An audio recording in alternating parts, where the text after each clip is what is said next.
Conservative local school boards in the United States have already moved to control how history and race is taught in public schools. Now, some school districts are also finding their larger efforts on diversity, equity, and inclusion challenged by local officials. A school board is a group of elected officials who supervise a school district's budget and educational decisions. Alexis Knox Miller is the equity director at Colorado Springs School District 11, a large and diverse system of 26,000 students. The district was the first in the area to create a formal equity policy.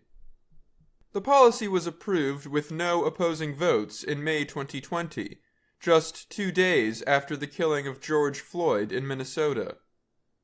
That event led to nationwide reflections on the state of race and social justice issues in society, as well as in schools. Knox Miller helped launch a study by the American Institutes for Research. It found that schools with high numbers of special education students, English language learners, students living in poverty, and students of color were scoring lower than other schools. Knox Miller thought the results demonstrated a big need for policies aimed at ensuring that all students had the same opportunities. But critics questioned the study's findings and how they were presented. Conservative candidates ran for the school board and won 3 seats, giving them a majority. The winning candidates had voiced concerns about equity policies. So Knox Miller decided to end her work after more than a year of meetings. American educators say they are feeling the effects of deep divides surrounding the issues of diversity and equity in schools. After George Floyd's killing in 2020, many districts increased efforts to make schools more inclusive places for students and employees of all backgrounds.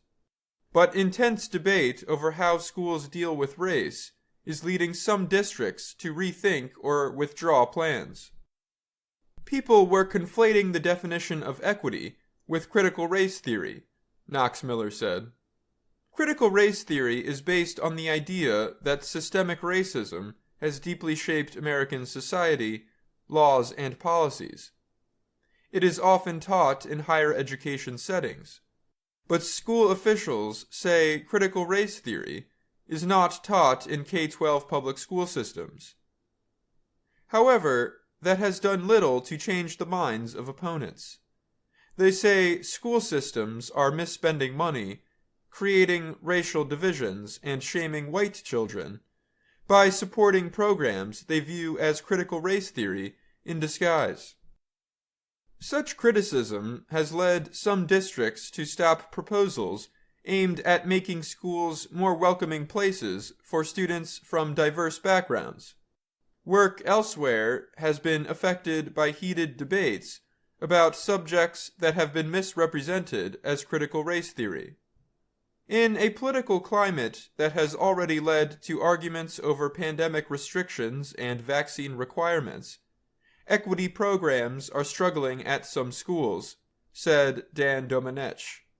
He is the director of the American Association of School Administrators.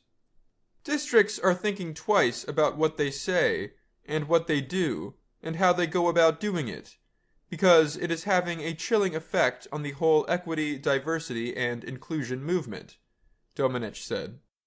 Virginia-based group Parents Defending Education has been critical of diversity, equity, and inclusion policies.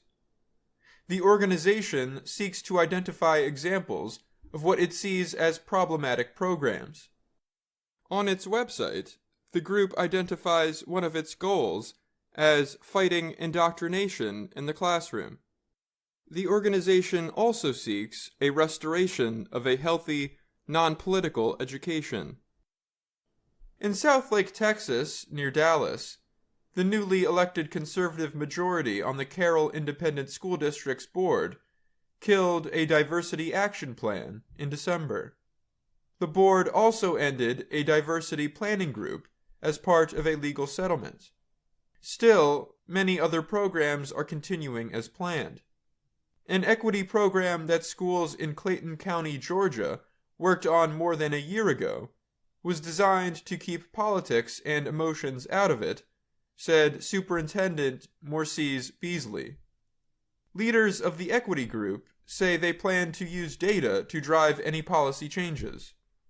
That's what equity is about, Beasley told the AP. Where are the needs? Who needs the resources? What do they need? I'm Dan Novak.